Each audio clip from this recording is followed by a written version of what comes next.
Au royaume des guerriers, le plus petit de tous les guerriers s'appelait Princesse Pomme de Pin. Et elle attendait son anniversaire avec beaucoup d'impatience. D'habitude, les guerriers reçoivent de super cadeaux d'anniversaire, des boucliers, des amulettes, des casques avec des cornes dessus, des choses qui servent à gagner des batailles, des choses qui leur donnent des allures de champion.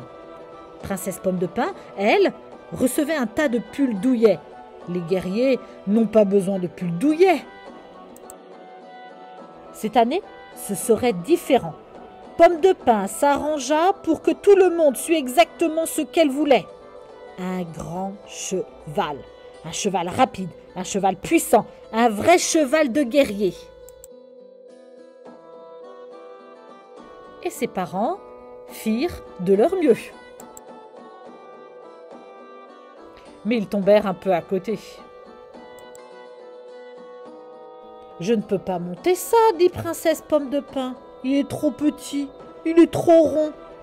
Et je crois que ses yeux ne regardent pas dans la même direction. » Ce qui était vrai, mais seulement par moments.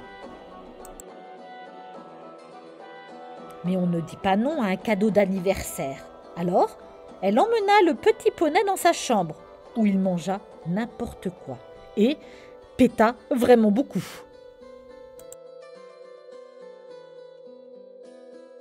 Or, il se trouva qu'une grande bataille se préparait, et se battre est l'activité favorite des guerriers. La princesse essaya d'apprendre au poney à être un vrai cheval de guerrier. Mais le poney était désespérant. « On ne sera jamais champion, soupira Pomme de Pin. Le jour de la grande bataille arriva. Tous les autres guerriers avaient l'air très costauds et très féroces. « Fais juste de ton mieux, dit-elle au poney. La corne annonçant le départ résonna. Et quelle bataille ce fut! Il y eut des lance-balles, des lance-pierres, des lance-boulettes et des lance-croquettes. Ceci était nouveau. Les gens dégringolaient de droite et de gauche. Pomme de Pin attendait sur le côté que l'occasion de plonger se présente.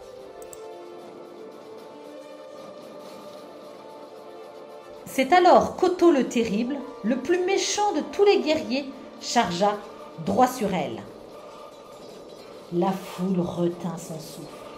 Pomme de Pin farfouilla à la recherche de son lance-boulette.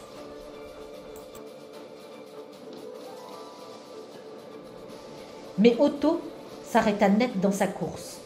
Il ouvrit de grands yeux. « Oh, dit-il, quel adorable petit poney! Qui voudrait faire du mal à un poney croquignolet comme toi ?» L'un après l'autre, les guerriers s'interrompirent pour admirer le poney. « Il est mignon tout plein, dit Fanny Fracasse. « Il est tellement rond, dit Carlos le Cruel.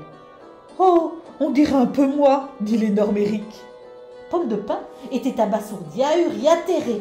Ce n'est pas comme ça qu'une bataille se déroule d'habitude. Tu as raison, dit Otto. Mais nous autres guerriers n'avons pas souvent l'occasion de montrer notre côté câlin. Princesse Pomme de Pin réfléchit à ce qu'il venait de dire. « Eh bien, dit-elle, je peux vous y aider. »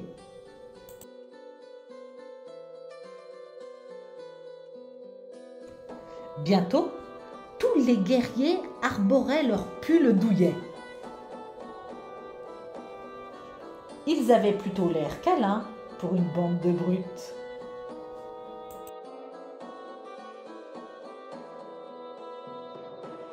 À l'unanimité, Pomme de Pin et le poney furent élus guerriers du jour. Pomme de Pin se jeta au cou du poney. « Tu es le meilleur cheval qu'un guerrier pouvait souhaiter. Rien ne peut arrêter une équipe comme la nôtre. »